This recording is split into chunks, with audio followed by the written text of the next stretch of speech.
Hello and welcome to GC360, your source for the latest news and stories from the heart of our community and beyond. I'm Jackson Schwartz, and we have a packed show for you today. And I'm Caroline Hubbard. Whether you're a student, faculty member, or just someone interested in what's happening in our community, GC360 is here to keep you informed and engaged. Coming up, how do GCSU students feel about the state of America post-election? And post-graduation plans can be scary for many students, but this campus resource is here to help. The biannual student event made its return to campus despite the rainy weather. Can you guess which one? This is GC360 News, where news comes full circle.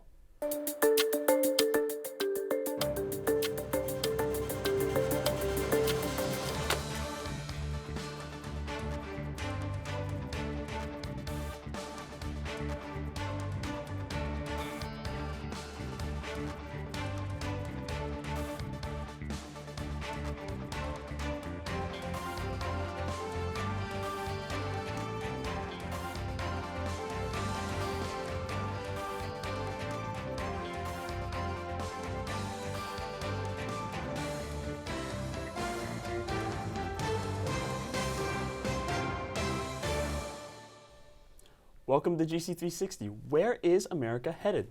That's the question many people are asking themselves after the 2024 presidential election came to an end. Madeline Agostini spoke with students on campus to hear their opinions on the matter. After the conclusion of the 2024 election, Donald Trump is this year's president-elect. Let's take a look at how college students voted this year. 42% of eligible Gen Z voters voted in this year's election, which is about 10% less than 2020 numbers. We spoke with students here at Georgia College about their thoughts on the outcome, and here's junior James Watts on the topic. I think these next 4 years are going to look a lot like the 4 years that occurred between 2017 and 2021 where Donald Trump was president then. I think the news is going to be very, very intense. I think there are going to be a lot of big swings, but I think many of the concerns that I have, and I think that other liberals and hair supporters have, are going to be the insertion of conservative justices further into the judiciary. I think, though, that these next 4 years won't necessarily see the earth fall off its axis, thankfully, but I do think we're going to see a bit of a rush of conservatism over these next 4 years. Next, I spoke with freshman Harrison Edwards. I think my thoughts are pretty clear as the rest of the general public. I mean, I'm very happy in the way the public went to the polls and chose a new leader. I think it is something that is really warranted after the last 4 years. So I'm really pleased. I hope that both sides can find a way to govern efficiently for the people that voted for them. That is honestly what I hope. Part of my hopes for the next 4 years is that we can come to a consensus on things that need to be done on both sides and not make it 4 years of one party rule. Students at Georgia College have varied views of what the next 4 years will hold. Whether it's concerns about a judiciary shift or hopes for bipartisan cooperation, the next 4 years will be challenging, but our students are hopeful for a brighter future. I'm Madeline Agostini reporting for GC360. Many seniors are currently searching for their post-graduation jobs, which can become a big source of stress for many. Reporter Amelie visited the Career Center to show us the ways that you can assist in that process. Let's check it out. The Career Center is here to help students with any of their career path needs. I spoke with a lead career path advisor to see how she helps with students. So what I do is meet with students one-on-one, freshmen and sophomore mostly, and offer them different career services such as resume review, LinkedIn, profile building, mock interview, a lot of different things. So most students already come with a resume already built, or kind of an idea of what they want for their mock interview. So like say if a student's applying for an internship, they kind of have that idea in their head. It kind of helps them really showcase the skills that they have and also kind of build on them. The staff has you in mind, whatever level or major you may be. The Career Center is here to guide you in the direction of your vision, so it is beneficial for you to have the base of the work to build on. Future employers are looking for candidates demonstrating strong communication skills and proactivity as well as a polished resume. Sean McGraw chats about his work with graduate students and what to expect in a Career Center meeting. Having anything at all for us to work with, so even if you're not really sure how to put together a resume, even if you're not really sure how to write a personal statement, just a little bit of something coming prepared with that really helps us make whatever you come with much, much, much stronger. For instance, with resume building, the end goal for us is to help them figure out how to describe what they're really good at. Students sometimes struggle with that, and sitting down with somebody and kind of talking through what they've done in the past and what they have been good at in the past really helps them figure out what skills they can market for their job search. If you're a student in need of resume building or a second opinion on any career questions in your last semester, head to the Career Center, located in Lanier Hall. Reporting for GC360, I'm Amelie. Bobcat Multimedia hosted their biannual Student Media Day despite of the rain and cold temperatures we saw last week. With games, food, and music, this event showcases student media organizations and their contributions to the community, both in and off campus. Some of the organizations include the Podcasting Club, Bobcat Media Productions, GC360 News, and many more. This semester, WGUR, Georgia College's student-run radio station, also known as The Noise, turned its 50th year on air. GC360 would like to congratulate the team of students that have run WGUR over the years for this impressive milestone. Take a look at what the editor-in-chief of the Colonnade, Kate Verity, has to say on the importance of celebrating Student Media Day. I think it's important because it creates a lot of exposure for all the different student media organizations. A lot of students who aren't in this department might not know much about them or that they even exist at all. So it kind of lets other students that are in different departments learn how much work that we do here in the student media organizations to create content every single week. Coming up on GC360, how are students dealing with end of semester workload and temperature changes? And stick around because we'll take a look at the upcoming weather so you can dress just right for Thanksgiving. And we'll get to hear about the history behind GCSU's recently celebrated milestone. All of this and more on GC360, where news comes full circle.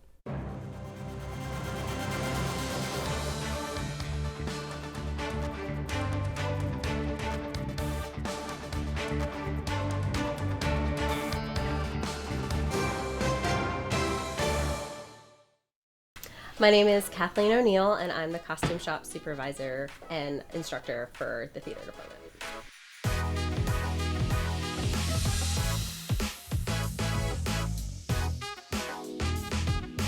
So the costume department does a lot of different things. It helps teach our theater majors what costuming is for theater in general and for film. A lot of students come in to be theater majors not knowing that tech is going to have to be part of their major, and they don't know how to sew, they don't know how a costume shop works, and so that's my job to teach them.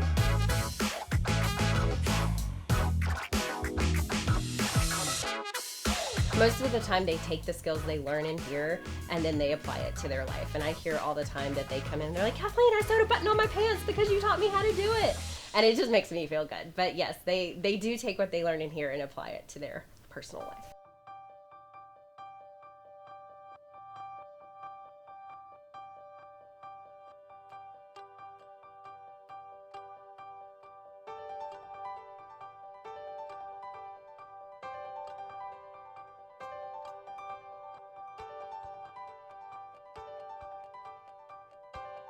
Welcome, listeners. How are y'all doing? Coming soon, right from the classrooms of Midway Hills and Lakeview Academies, the Writing for Success podcast, a reimagining of the 1998 anthology, Everybody Has a Story to Tell, Stories of Flannery O'Connor's Milledgeville. Baldwin County students will share their stories as part of this 100% federally funded grant of $385,000 to improve literacy in Baldwin County Elementary School. That sounds pretty good, y'all. Come check it out. Can't wait to see y'all there, or hear y'all there, or just hang out there. See you there.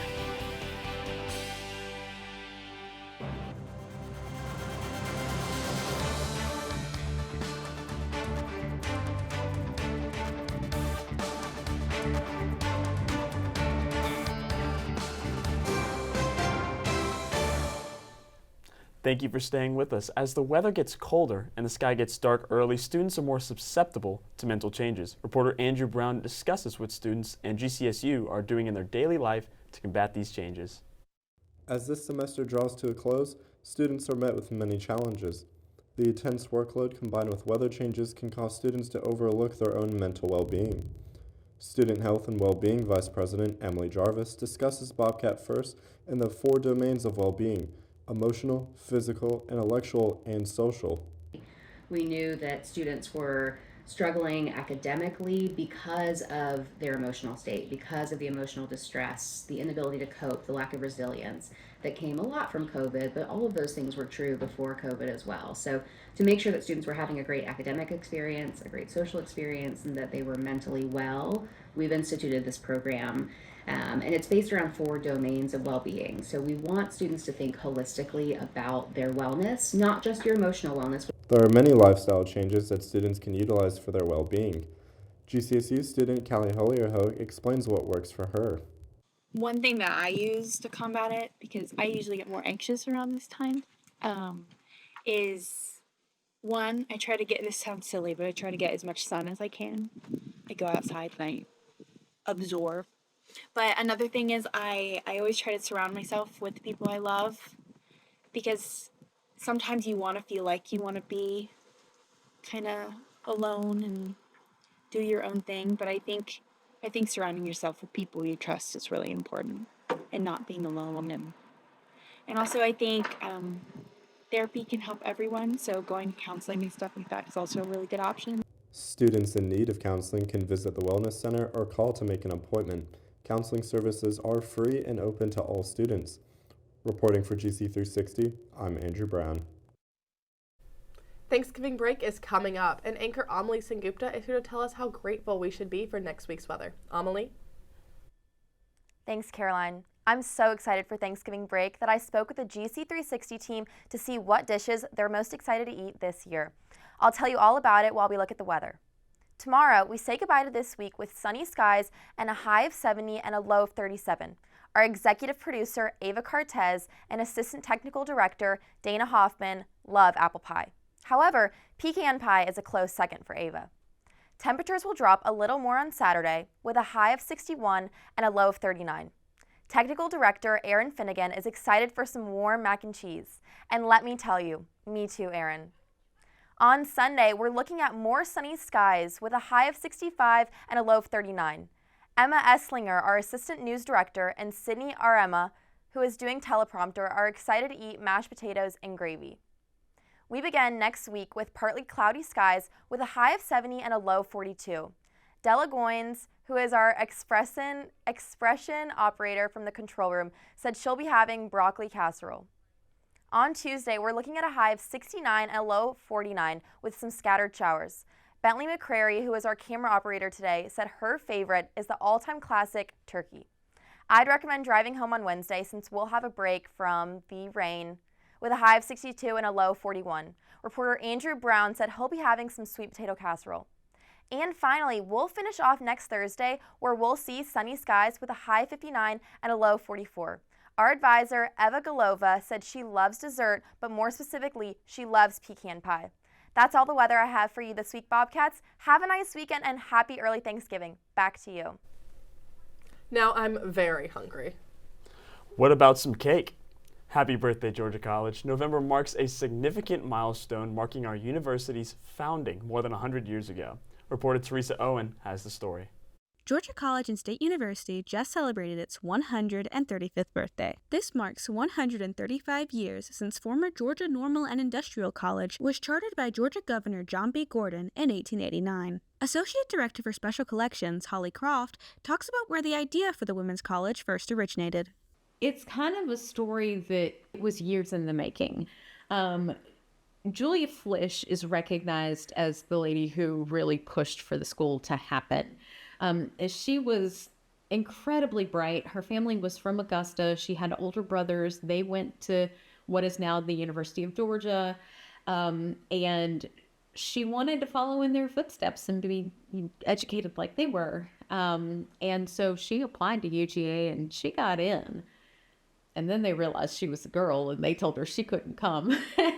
And that made her mad. And so she fought back. And what she did was organized a letter writing campaign. She wrote op-eds to pretty much all of the newspapers in Georgia. And she had this tagline called that was "Give the girls a chance." GCSU has seen a lot of changes since its founding. Dr. Harold Mock speaks about the changes he's seen as both a student and faculty member. I arrived here as a student then, and of course, get to teach here now. Some things about Georgia College have changed dramatically. We have a much bigger student body. We have a very talented, academically diverse, geographically diverse student body. Students come to us from all over the state of Georgia. And when they leave us, they head out, of course, all over the state of Georgia and all around the world. So the Georgia College that I teach in and work in today is a different place than I arrived as a student 25 years ago. Despite these changes, he goes on further to explain what hasn't changed over the years. The faculty here today are every bit as committed and wonderful as the faculty who taught me when I was a student, when I was trying to succeed as a young historian. It remains a place that is based in strong relationships between teacher and student. While it's important to look back and celebrate 135 years of history, let's continue to look forward to a better and brighter future. Reporting for GC360, I'm Teresa Owen. Coming up after the break, a historic tourist attraction prepares for the holiday season. And what's the newest in the action-packed world of sports?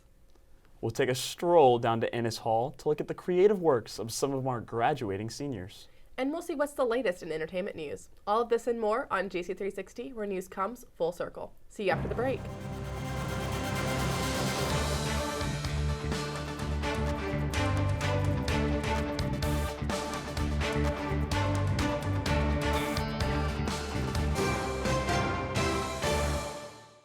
I'm Eric Griffiths. I am the interim chair of the Department of Theater and Dance. Our general mission, of course, is teaching theater artists, actors, designers, technicians. Of course, students will specialize in certain areas, but they will know if an actor leaves here and that is their goal is to perform, they will also know how to hang a light. They will know how to sew a button on a costume. They have these other skills. So we offer kind of a mix of the soft skills and the hard skills for doing the work. Our goal is to create a well-rounded theater artist that knows a little bit about everything that goes into producing theater.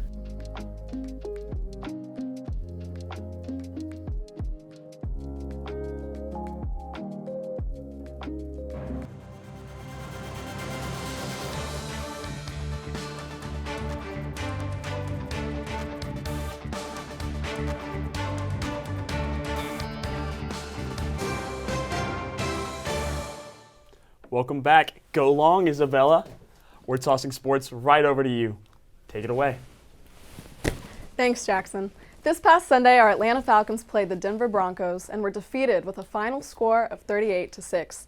Kirk Cousins went 18 for 27 for 173 yards and 1 interception, with Bijan Robinson going for 35 yards on 12 carries. The Broncos beat the Falcons in every statistical category, including sacks allowed, punts, and even time of possession. The Falcons look forward to next week as they're taking a rest for their bye, with the following week facing the Los Angeles Chargers. So hopefully the Falcons can rise up and defeat the Chargers. UGA mopped the floor with Tennessee on Saturday and ended the game with a score of 31-17. This pushed them up to the number 10 spot in the college football rankings. This position will secure them a spot in the playoffs as of right now. However, many fans are frustrated and feel that UGA has some of the best ranked wins in the top 10, and the top 10 strength of schedule this ranking is unfairly low. UMass will play Georgia this Saturday in Athens, and Georgia Tech will battle UGA next Friday, November 29th. Time to turn our attention to Bobcat sports. The women's volleyball season came to a close on Tuesday evening at the Peach Belt Tournament, after being eliminated by Augusta University. Our girls had a great season that we should all be proud of. Men's basketball had their first win in a non-conference game against Converse University on Saturday. Women's basketball attacked Newberry College in another non-conference game with a final score of 79-52. So let's go cheer them on as they face North Greenville next Saturday, November 23rd. Let's go Bobcats!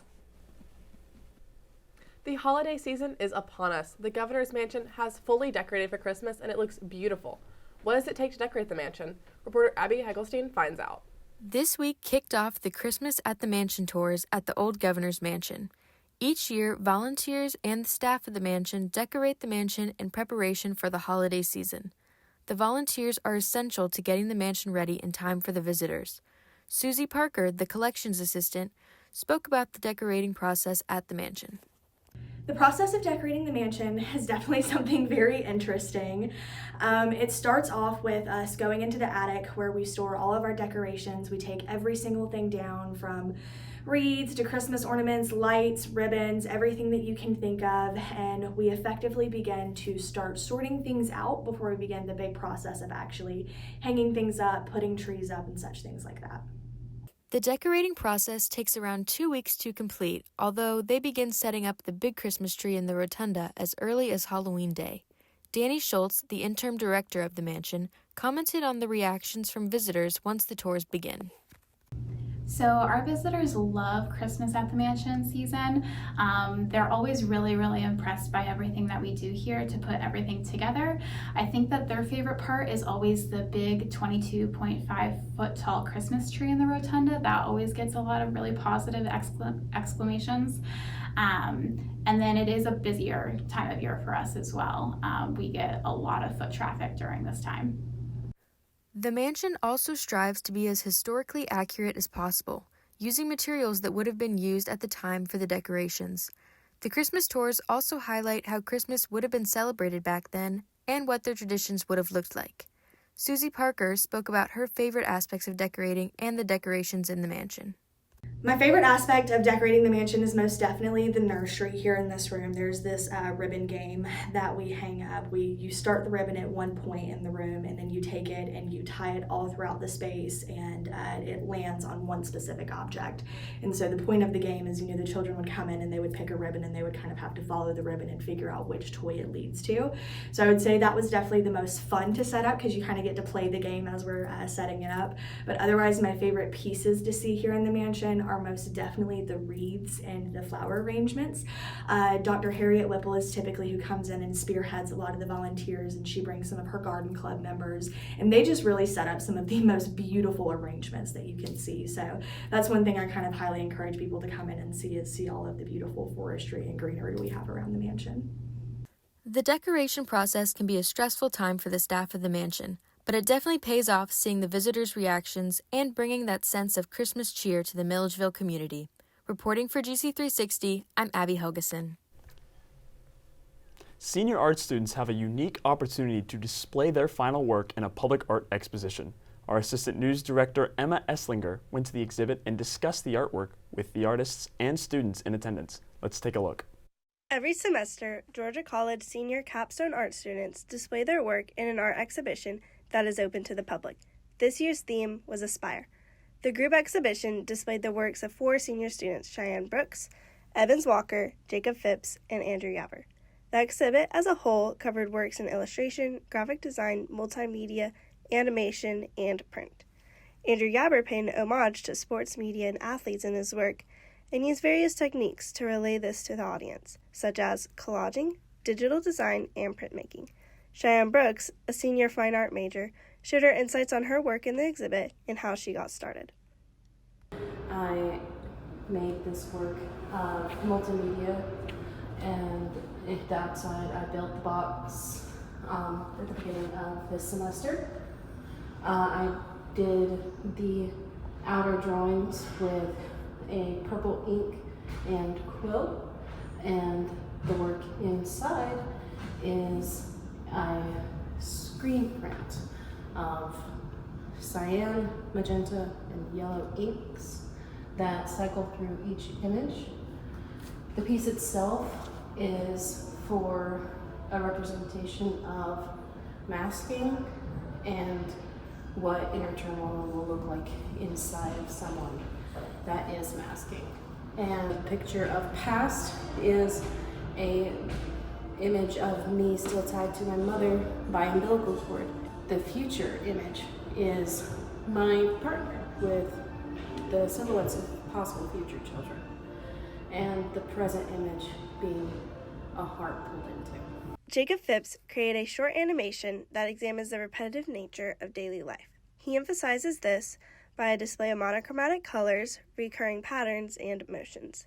He wants students to reflect on their own daily experiences and the repetition that takes place in their life. My favorite piece of the senior capstone exhibit was the one by Jacob, and I really liked it because I thought it was cool that there's animation and a lot of other people didn't have animation, and I like the interactive aspect of being able to write your own answers on the sticky notes. The last piece of work in the exhibit was created by Evans Walker, a graphic design major. He focused his project on brand identity for music festivals as he created his own music festival, the Georgia Jam. The Senior Capstone exhibit is a way for senior art students to display their work and convey many different meanings of who they are as a person and the experiences that they have gone through.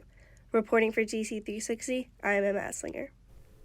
The Bees are back in GC360 to give us the latest buzz in entertainment. Here's B. Rowan with the latest. Hey anchors, came all this way. How to explain direct from B. Rowan? Comedic actor Marcelo Hernandez dressed up as the SNL character Domingo, making an appearance at the last day of Sabrina Carpenter's Short and Sweet tour in LA. Hernandez was arrested at the concert. The charges? He's too hot. Fans were surprised to see him standing in the audience, referencing an SNL skit where 4 bridesmaids sing the story of a bride cheating on her fiancé with a man named Domingo. But the real point was that the song was espresso. It was a sweet ending to Sabrina's tour.